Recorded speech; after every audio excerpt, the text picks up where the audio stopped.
திருமறை நேரம் Bible Hour presented by the National Bible College. கிறிஸ்துவின் சபையார் உங்களை வாழ்த்துகிறார்கள். Welcome to Satellite Bible Classes. வணக்கம். தேசிய வேதாம கல்லூரி மாணவ கண்மணிகளே, தோழர்களே, அருமை பெற்றோரே, உலகளாவிய என் சொந்தங்களே, தேசிய வேதாம கல்லூரியின் பாடங்களை நீங்கள் கேட்டு பதிவு செய்து கிறிஸ்துவுக்குள்ளாக வளர்ச்சி அடையும்படி உங்களை நான் ஆசீர்வதிக்கிறேன். இந்த நாட்களில் வார்த்தை மாம்சமானார், The word become flesh என்ற தலைப்பில் நம் நற்செய்தி கேட்கிறோம். கிறிஸ்தவத்தில் ரெண்டு பெரிய பிரிவுகள் இருக்கிறது. ஒன்று மார்க்கம், இன்னொன்று மதம். நீங்கள் அந்த மதம் நம்ம சொல்லும்போது கத்தோலிக்கத்தில் இருந்து சகல விதமான பெந்தேகோஸ்து அமைப்புகளை தான் நான் மதம்னு சொல்கிறேன். காரணம் என்னென்னா, அப்போஸ்தலர்களாலே நமக்கு எழுதி கொடுக்கப்பட்ட புதிய ஏற்பாட்டு உபதேசங்களை துளியும் மாறாமல் நடக்கிறவர்கள் மார்க்கத்தை சார்ந்தவர்கள். கூடுதலாக வெளியே போய் கத்தோலிக்க வழியிலே விக்கிரக வழிபாடுகளில் பலவிதமான மனிதர்களுடைய பாரம்பரியங்களை போனதுனால மார்க்கத்திலிருந்து வழுவி போனவர்கள் மதமாக போனார்கள். இதை உன்னிப்பாக வசனத்தோடு ஒப்பிட்டு நீங்கள் புரிந்து கொள்ள வேண்டும்.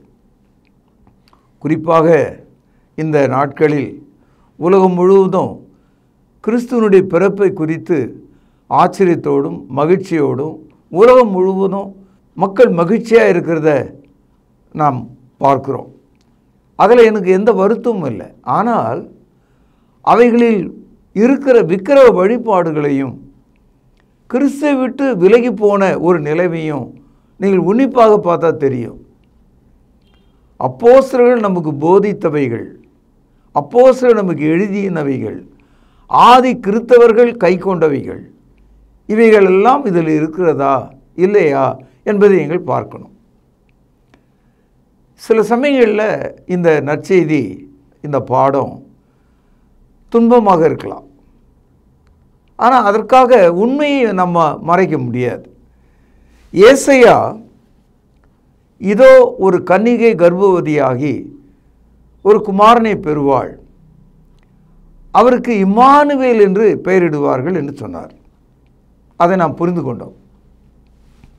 இதே ஏசையா 9வது அதிகாரம் 6வது வசனத்தில் நமக்கு ஒரு பாலகன் பிறந்தார் 1, நமக்கு ஒரு குமாரன் கொடுக்கப்பட்டார் 2, கர்த்தத்துவம் அவர் தோளின் மேல் இருக்கும் 3, அவர் நாமம் அதிசயமானவர் 4, ஆலோசனை கர்த்தர் 5, வல்லமை உள்ள தேவன் 6, நித்திய பிதா 7, சமாதான பிரபு 8. இந்த வசனத்தில் 3 சொற்களை முதல் நான் எடுத்துக்கொள்ள விரும்புகிறேன். அதிசயமானவர், ஆலோசனை கர்த்தர், சமாதான பிரபு. இது இயேசுவை பற்றிய தத்துவங்களாகவும் அனுபவங்களாகவும் வாழ்க்கையாகவும் கிறிஸ்தவர்களாகி நமக்கு இருக்கிறது. His name is wonderful, His name is comforter, His name is Prince of Peace. இந்த 3 நிலைகளையும் கிறிஸ்தவம் நமக்கு வழங்குகிறது. சகோதரர்களே, முதல்ல ஒரு வசனத்தை எடுத்து காண்பிக்கிறேன். எப்படி ஒரு பெண்ணுக்கு தாலி எவ்வளோ முக்கியம்னு அவன் நினைக்கிறாளோ, அது மாதிரி கிறிஸ்தவனுக்குன்னு ஒரு அடிப்படையான ஒரு கொள்கை இருக்கிறது. அது என்னன்னா, பைபிளில் என்ன இருக்கோ அதன்படி நடப்பது தான். பாருங்கள், ஏசையா 8வது அதிகாரம் 20வது வசனம், பக்கம் 814. வேதத்தையும் சாட்சி ஆகமத்தையும் கவனிக்க வேண்டும். இந்த வார்த்தையின்படியே சொல்லாவிட்டால் அவர்களுக்கு விடியற் காலத்து வெளிச்சமில்லை. இங்கே ஒரு பிரேக் மாதிரி. அதாவது என்ன சொல்கிறாரு, நீங்கள் ஏதாவது பைபிள் எடுத்து சொல்கிறதா இருந்தால், கேட்குறதா இருந்தால், படிக்கிறதா இருந்தால், கை கொள்றதா இருந்தால் வேதத்தையும் சாட்சியின் ஆகமத்தையும் கவனிக்கணும். நீங்கள் பைபிள் படி நடக்கணும்னு சொல்கிறார். பைபிள் படி பேசணும்னு சொல்கிறார். அதனால தான் 1 கொரிந்தியர் 4ஆம் அதிகாரம் 6வது வசனத்தில் படிக்கிறோம், சகோதரரே, எழுதப்பட்டவைகளுக்கு நீங்கள் மிஞ்சி எண்ண வேண்டாம், do not think beyond what it is written என்று சொல்கிறார். இப்போ புரிஞ்சிருக்கும் உங்களுக்கு. 1 பேதுரு 4ஆம் அதிகாரம் 11வது வசனத்தில் படிக்கிறோம், ஒருவன் போதித்தால் தேவனுடைய வாக்கியங்களின்படி போதிக்க கடவன். If one teach, let him teach the oracles of God. வெளிப்படுத்தல் 22ஆம் அதிகாரம் கடைசி 2 வசனங்கள் நமக்கு மிகவும் ஆச்சரியத்தை தரும். இந்த தீர்க்க தரிசன வசனங்களோடு ஒன்றை கூட்டவும் வேண்டாம், ஒன்றை குறைக்கவும் வேண்டாம். கூட்டினாலும் குறைத்தாலும் தேவன் அவனை தமது ஜீவ புத்தகத்திலிருந்து நீக்கி விடுவார் என்று சொல்லப்பட்டது. அப்படியினால் 27 புத்தகங்கள் அடங்கிய இந்த புதிய ஏற்பாட்டை, இந்த வேத ஆகமத்தை, சாட்சியின் ஆகமத்தை கவனிக்க வேண்டும். சாட்சியின் ஆகமத்தில் இருக்கிறதின்படி நம்ம போதிக்கணும், அல்லனா சொல்லணும். இயேசு கிறிஸ்துவை ஒரு குழந்தையாக கையில் ஏந்த இன்னைக்கு முடியுமா? அதனால் சீனாவில் செய்த ஒரு பிளாஸ்டிக் பொம்மையை போப் கையில் எடுத்து தூக்கி காண்பித்து முத்தம் கொடுத்து அவர் வாழ்த்துதல் சொல்வதை போன வருஷம் பார்த்தோம், இந்த வருஷமும் நம்ம பார்ப்போம். நம்ம ஒவ்வொரு வீட்லேயும் தான் நடக்குது. இந்த விக்கிர வழிபாடு எப்படி வந்தது, இதன் விளைவு என்ன ஆகும் என்பதை நீங்கள் எண்ணிக்கணும். அப்போஸ்தலர்கள் அப்போஸ்தலர் நடபடியில் 2ஆம் அதிகாரத்துக்கு பிறகு நீங்கள் படிச்சிங்கன்னா, கிறிஸ்துவை பாலகனாக அவர்கள் அறிவிப்பதை விட இயேசு நம்முடைய பாவங்களுக்காக மரித்து அடக்கம் பண்ணப்பட்டு 3ஆவது நாளிலே நம்முடைய நீதிக்காக உயிர்த்தெழுந்தார், இப்படி தான் புதிய ஏற்பாடு முழுதும் அவங்க பேசியிருக்காங்க. பண்டிகைகளை குறித்தும் நாட்களை குறித்தும் ஒருவனும் உங்களை குற்றப்படுத்தாதபடிக்கு ஜாக்கிரதையாக இருங்கள் என்று அப்போஸ்தலர் நமக்கு போதிக்கிறாங்க. அதனால் நாம் ஓய்வு நாளை குறித்தும் பண்டிகைகளை குறித்தும் சாப்பாட்டை குறித்தும் விசேஷமாக சிறப்பாக பேசி நம்மை கர்த்தரை விட்டு விலக்கி கொள்ளக்கூடாது. என் அன்பு சகோதரர்களே, 7ஆம் அதிகாரத்தில் இம்மானுவேல் என்று சொன்னால் அவர் நமக்குள் வாசம் செய்கிறார், நம்மோடு இருக்கிறார் என்று மத்தேயு 1ஆவது அதிகாரம் 23வது வசனத்திலே நாம் படித்தோம். Emmanuel means God with us. எவ்விதமாக அவர் நமக்குள் வாசம் செய்கிறார்? எபேசியர் 3ஆம் அதிகாரம் 17வது வசனத்தில் படித்தோம், விசுவாசத்தினாலே கிறிஸ்து உங்கள் இருதயங்களில் வாசம் செய்கிறார். அதனால் கிறிஸ்துக்குள் இருக்கிற ஒரு மனிதன் தேவன் வாசம் செய்கிற ஒரு ஆலயமாக மாறுகிறார். இந்த மனிதனுக்கு அவர் அதிசயமானவராகவும் ஆலோசனை கர்த்தராகவும் சமாதான பிரபுவுமாக இருக்கிறார். என் அன்பு சகோதரர்களே, wonderful counsellor, prince of peace. சகோதரர்களே, கிறிஸ்துவம் நம்மளை ரொம்ப உயரத்துக்கு கொண்டு போகுது. கிறிஸ்தவம் இந்த உலகத்தில் உள்ள எல்லா மதங்களையும் கடந்து, எல்லா எழுத்துக்களையும் கடந்து, சொற்களையும் கடந்து, தத்துவங்களை கடந்து, மகத்துவங்களை கடந்து எல்லாவற்றுக்கும் மேலாக நம்மை தூக்கி செல்கிறது. நமக்கு ஒரு பாலகனாக பிறந்தவர், நமக்கு ஒரு குமாரனாக கொடுக்கப்பட்டவர் அதிசயமானவராக இருக்கிறார். அதிசயம் என்ற வார்த்தையை ஆங்கிலத்தில் ஒண்டர்ஃபுல்னு போட்டிருக்காங்க. அற்புதமானவர், அவருடைய செய்கை எல்லாம் அற்புதமாக இருக்கிறது, அதிசயமாக இருக்கிறது. ஆனால் இவ்வளோ பெரிய அதிசயமானவரை பூமியில் அவர் வந்தபோது நாம் எப்படி பார்த்தோம்? அவர் எப்படி நமக்கு தென்படுகிறார்?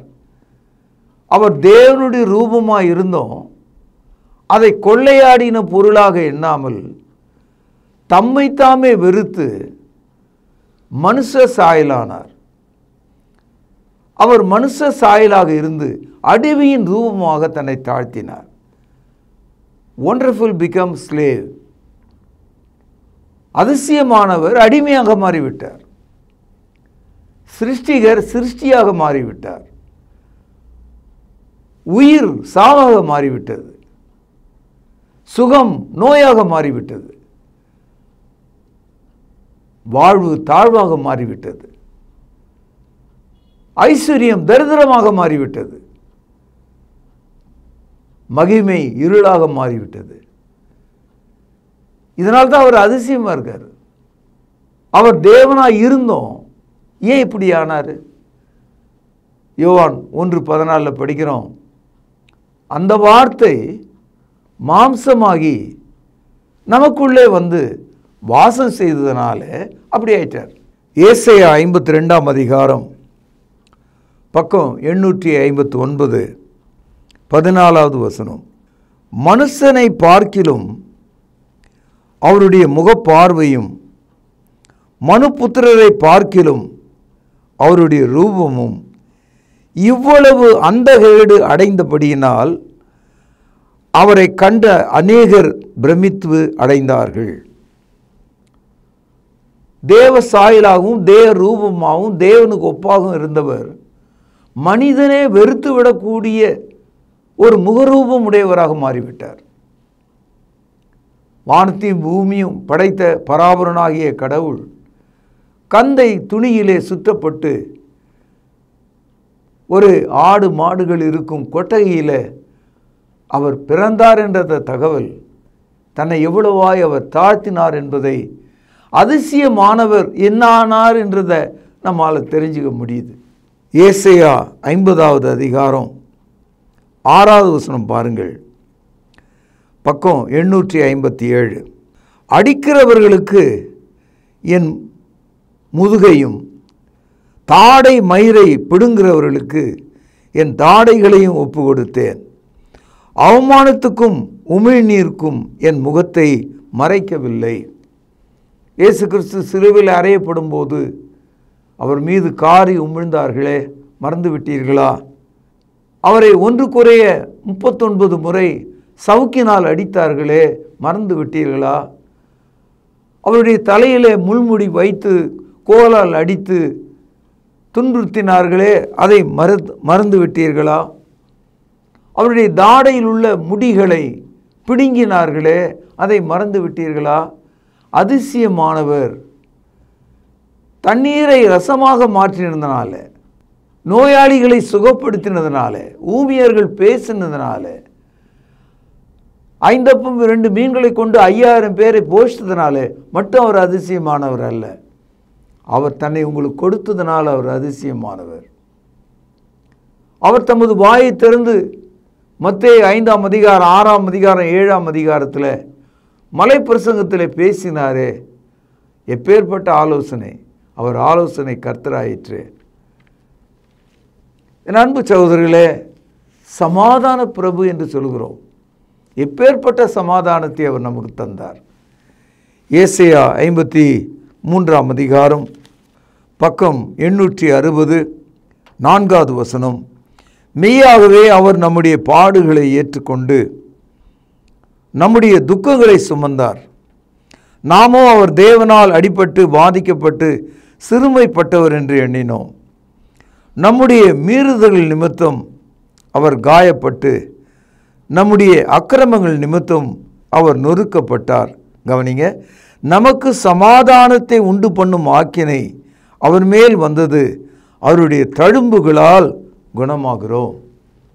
3 விஷயங்களை கவனித்தோம். அதிசயமானவர், ஆலோசனை கர்த்தர், சமாதான பிரபு. என் அன்பு சகோதரர்களே, இயேசு கிறிஸ்துவை நீங்கள் துதிக்கவும் தோத்தரிக்கவும் அவர் நிமித்தம் மகிழ்ச்சி அடைய விரும்பினால் அவர் எப்படி உங்களுக்கு அதிசயமானவராக இருக்கிறார், ஆலோசனை கர்த்தராக இருக்கிறார், சமாதான பிரபுவாக இருக்கிறார். அதனால்தான் தேவன் அவரை பாலகனாக தந்தார், மனுஷனாக தந்தார், மாம்சமாக தந்தார், நம்மோடு வந்து வாசம் செய்கிறவராக தந்தார். அவர் மனிதனாக வராமல் வேறு ஒரு மிருகமாக வந்திருந்தார் நம்மை அவரால் சந்திக்க முடியாது. ஏனென்றால் மிருகங்களுடைய மாம்சம் வேற, பட்சிகளின் மாம்சம் வேற, கடல்வாழ் ஜந்துக்களாகிய மீனின் மாம்சம் வேறு, எல்லா மாம்சம் ஒரே மாம்சம் அல்ல. All flesh are not the same. Man is a different flesh. மனிதனுக்கு தேவன் கொடுத்திருக்கிற இந்த மாம்சம் வேறு. அதனால்தான் எபிரேயர் 2:14 படிக்கிறோம். ஆதலால் பிள்ளைகள் மாம்சத்தையும் இரத்தத்தையும் உடையவர்களாக இருக்க அவரும் மாம்சத்தை இரத்தத்தையும் உடையவராக பிசாசை தமது மரணத்தினால் அழிக்கும்படிக்கு அவர் வந்தார். Why Christ became flesh? Because you and me, we are in flesh. இதுதான் இந்த டிசம்பர் மாதத்தினுடைய மகிழ்ச்சியான செய்தி. What makes you happy? எது உன்னை சந்தோஷப்படுத்துகிறது? வீட்டில் செய்த பலகாரங்களா, புதிய உடைகளா, அல்லது ஜோடிக்கப்பட்ட நம்முடைய வீடா, அல்லது பாராட்டு பத்திரங்களா, வாழ்த்து கடிதங்களா, நல்ல சொற்களா, நல்ல உணவா, எது நம்மை மகிழ்ச்சி அடைய செய்கிறது? என் அன்பு சகோதரர்களே, தன்னுடைய வீட்டை விட்டு வெளியே போன இளைய குமாரன் பெரும் சொத்தோடு போனான். அவனிடத்தில் ஏராளமான 2-3 தலைமுறைக்கான சொத்து தகப்பனிடத்திலிருந்து அவன் பிரித்து கொண்டு போனான். அவன் ரொம்ப தூர தேசத்துக்கு போனான். தகப்பனுக்கு தெரியக்கூடாத தூர தேசத்துக்கு போனான். எப்பொழுதும் எறும்பு ஈயெல்லாம் வெள்ளத்தை கண்டால், சர்க்கரையை கண்டால் தானாக வந்து சேரும். பணத்தை அள்ளி கொண்டு பட்டணத்துக்கு போகிற மனிதனை யார் சந்திப்பாங்க? ஒன்று திருட சந்திப்பான், இல்லைன்னா விபச்சாரி சந்திப்பான். 2 பேர் கையிலையும் அவன் மாட்டினான். எல்லாத்தையும் அவங்க உருவிட்டாங்க. அவர்கள் கையில் இருந்த நோயையும் அவனுக்கு கொடுத்துட்டாங்க. அவன் எலும்பு தோலுமாக மாறினான். அந்த தேசத்தில் ஒரு பஞ்சம் வந்தது. சாப்பாடு கிடைக்கல. சாப்பாட்டிலேருந்து வடிகிற கஞ்சி தண்ணீர் அவனுக்கு கிடைக்கல. அந்த தேசத்தில் பன்றி மேய்க்கும்படியான ஒரு சின்ன வேலை கிடைச்சது. பன்றிகள் தின்னக்கூடிய உணவினாலே தன் வயிற்றை நிரப்ப அவன் ஆசையாக இருந்தான் என்று படிக்கிறோம். அந்த வாலிபன் உயிர் போகும் வேளையில், எல்லாம் போன வேளையில், கண்கள் இருளடைந்த நேரத்தில் ஒன்றை நினைத்து பார்த்தான். தன்னுடைய தகப்பனையும் அவனுடைய வீட்டையும், அங்குள்ள சந்தோஷத்தையும், அங்குள்ள உணவையும், அங்குள்ள பாதுகாப்பையும் அவன் நினைச்சு பார்த்தான். அதாவது அதிசயமானவர், ஆலோசனை கர்த்தர், சமாதான பிரபுவை நீங்களும் நானும் நினைத்து பார்க்க வேண்டும். அவன் நினைச்சு பார்த்தபோது ஒரு முடிவு எடுத்தான். அந்த முடிவு என்ன தெரியுங்களா? நான் என் தகப்பனுடைய வீட்டுக்கு சென்று, இனி நான் உமது குமாரன் என்று சொல்லப்பட தகுதியற்றவன், பரத்துக்கும் உமக்கு விரோதமாக பாவம் செய்தேன், என்னை மன்னியுங்கள் என்று சொல்லுவேன் என்று அவன் முடிவெடுத்தான். என் அன்பு சகோதரர்களே, அந்த முடிவு தான், அந்த வார்த்தை தான் அவனை தகப்பன் வீட்டுக்கு சென்றது. லூக்கா எழுதிய சுவிசேஷம் 15வது அதிகாரம், பக்கம் புதிய ஏற்பாட்டில் 106, 18வது வசனம். நான் எழுந்து என் தகப்பனிடத்திற்கு போய், தகப்பனே, பரத்துக்கு விரோதமாகவும் உமக்கு முன்பாகவும் பாவம் செய்தேன், இனிமேல் உம்முடைய குமாரன் என்று சொல்லப்படுவதற்கு பாத்திரன் அல்ல, உம்முடைய கூலிக்காரர்கள் ஒருவனாக என்னை வைத்துக்கொள்ளும் என்பேன் என்று சொல்லி, கவனிங்கள், எழுந்து புறப்பட்டு தகப்பனிடத்தில் வந்தான். அவன் தூரத்தில் வரும்போதே அவனுடைய தகப்பன் அவனை கண்டு மனதுருகி அவனை கழுத்தை கட்டி கொண்டு அவனை முத்தம் செய்தான். குமாரன் தகப்பனை நோக்கி, தகப்பனே, பரத்துக்கு விரோதமாகவும் உமக்கு முன்பாகவும் பாவம் செய்தேன், இனிமேல் உம்முடைய குமாரன் என்று சொல்லப்படுவதற்கு நான் பாத்திரன் அல்ல என்று சொன்னான். அந்த 21வது வசனம் இதுதான் கிறிஸ்தவனை காட்டுகிறது. Verse 21 shows the Christianity, the Christian. ஒவ்வொரு கிறிஸ்தவனும் கிறிஸ்துவிடத்தில் வந்து சேருகிறான். அதிசயமானவர், ஆலோசனை கர்த்தர், சமாதான பிரபு இடத்துல வருகிறான். அங்கே அவன் சொல்லுகிற ஒரு செய்தி என்ன தெரியுங்களா? I am a sinner, I believe in you, I accept you. நான் உம்மை விசுவாசிக்கிறேன், உம்மை அறிக்கையிடுகிறேன், நான் ஒரு பாவி என்று சொல்லும்போது அந்த மனிதனிடத்தில் அந்த செகண்டில் எல்லாம் வந்து சேரல, எழுந்ததெல்லாம் வந்து சேரல, தொலைச்சதெல்லாம் திரும்பலை. ஆனால் ஒன்று மட்டும் அவனுக்கு கிடச்சிது. அவன் சரீரத்தில் நோய் நொடியாக தான் இருந்தான், கண்கள் உள்ளே போயிருந்தது, கந்தை துணியில் இருந்தான், சாகிற நிலையில் இருந்தான், நாற்றம் உள்ளவனாக இருந்தான். ஆனால் ஒன்று வந்து சேர்ந்தது, அவன் ஆத்துமா வாழ்ந்தது, அவன் ஆத்துமா பிழைத்து கொண்டது, பரலோகத்தின் சந்தோஷம் அவனுடைய இருதயத்துக்குள்ளே வந்தது. When that young man confessed, he never received what he lost, but he got something in his soul. That is the joy of salvation. என் அன்பு சகோதரர்களே, மெய்யான கிறிஸ்து பிறப்பை நீங்கள் நினைத்து பார்த்தால் அது உங்கள் பாவ மன்னிப்பை குறித்த சந்தோஷமாயிருக்க வேண்டும். அது ஒரு விக்கிரக வழிபாடுக்கு உங்களை கொண்டு செல்லக்கூடியதாக இருக்கக்கூடாது. 1 கொரிந்தியர் 10வது அதிகாரம் 7வது வசனம். மாணவர்களே, பெரியவர்களே, போதர்களே, இந்த வசனம் இந்த காலத்தில் இந்த சூழலில் நம்ம கண்டிப்பாக உரைக்கும், நம்மோடு பேசும். நீங்கள் புரிஞ்சுக்குவீன்னு நான் நம்புகிறேன். பாருங்கள், 7வது வசனம். ஜனங்கள் புசிக்கவும் குடிக்கவும் உட்கார்ந்து விளையாட எழுந்தார்கள் என்று எழுதியிருக்கிறபடி அவர்களில் சிலர் விக்கிரக ஆராதனைக்காரர் ஆனது போல நீங்கள் ஆகாதிருங்கள். பரிசுத்த ஆவியானவர் சொல்கிறார், புசிக்கவும் குடிக்கவும் விளையாடவும். இந்த வாரத்தில் உலகம் முழுதும் உள்ள இந்த சந்தோஷம் எங்கே போய் முடியுது பார்த்தீங்களா? சாப்பாட்டில் முடியுது, குடிக்கிறதுல முடியுது, விளையாட்டில் முடியுது. விளையாட்டுன்னு சொன்னால் பந்து விளையாடுறது மட்டும் இல்லை, சூதாட்டங்கள், விபச்சார ஆட்டங்கள், எல்லா விதமான கேம்பிளிங்ஸ் தான். இது எங்கே போய் முடியுதான்? விக்கிரக ஆராதனையில் முடியுதான். Eating, drinking, playing leads you to the end of idolatry. ஆவியானவர் சொல்கிறார், அப்போஸ்தலர் நமக்கு காண்பிக்கிறார்கள். இப்பொழுது 1 கொரிந்தியர் 10வது அதிகாரம் 14வது வசனம். தயவுசெய்து இந்த வசனத்தை எழுதி வீட்டு வாசலில் மாட்டி வைங்க. என்ன போட்டிருக்கு பாருங்கள். ஆகையால் எனக்கு பிரியமானவர்களே, ஆகையால் எனக்கு பிரியமானவர்களே, கேக்குதா? காதில் விழுந்துதா? ஆகையால் எனக்கு பிரியமானவர்களே, கவனிங்க, விக்கிரக ஆராதனைக்கு விலகி ஓடுங்கள். நீ ஓடி போயிடுன்ற. குடும்பம் செய்யும், தெரு செய்யும், சமுதாயம் செய்யும். காலகாலமாக நாம் வாழ்ந்த சமுதாயத்தில் இது ஒரு பார்ட்டாக இருக்குது. எல்லாரும் போனாங்க, நானும் போனேன் அப்படின்னா அது நியாயமாக இருக்குமா? எல்லாரும் நரகம் போகிறான், நீ போறியா? வாசல் அகலமாக விரிவாக இருக்கிற ஒரு பாதையை நீ தேர்ந்தெடுக்க போகிறாயா?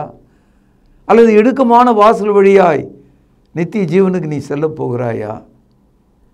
தேவன் தாமே சாட்சி கொடுத்ததுமா இருக்கிற இவ்வளோ பெரிதான ரட்சிப்பை குறித்து நீ கவலையற்று இருப்பாயானால் தண்டனைக்கு எப்படி தப்பிக்கொள்வாய்?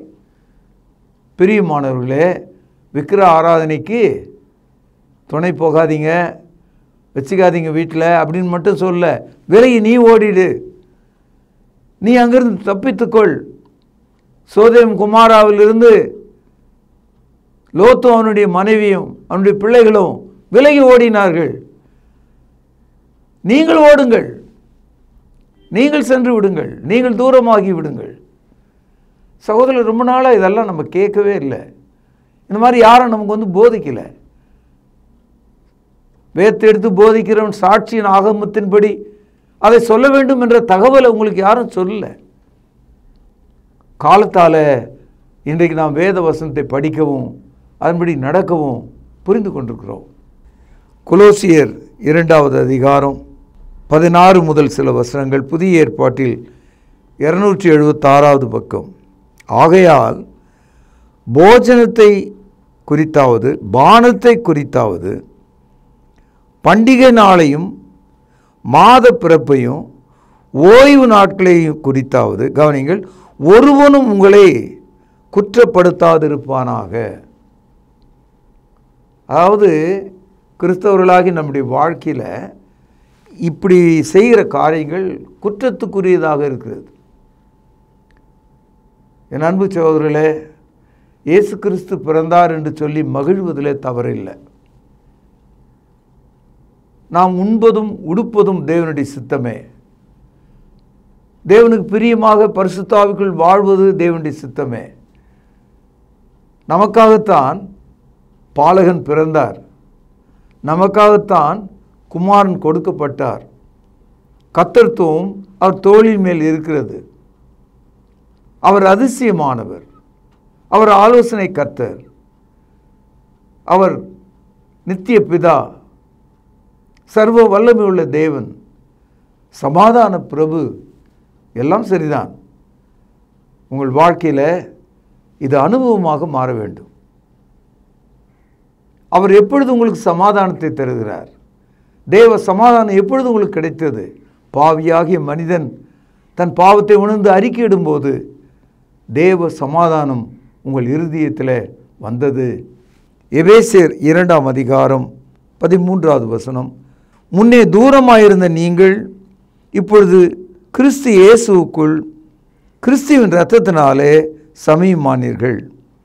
எப்படியெனில் அவரே நம்முடைய சமாதான காரணராகி இரு தரத்தாரையும் ஒன்றாக்கி பகையாக நின்ற பிரிவினையை ஆகிய நடுச்சுவரை தகர்த்து சட்ட திட்டங்களாகிய நியாய பிரமாணத்தை தம்முடைய மாம்சத்தினாலே ஒழித்து இரு தரத்தாரையும் தமக்குள்ளாக ஒரே புதிய மனுஷனாக சிருஷ்டித்து இப்படி சமாதானம் பண்ணி.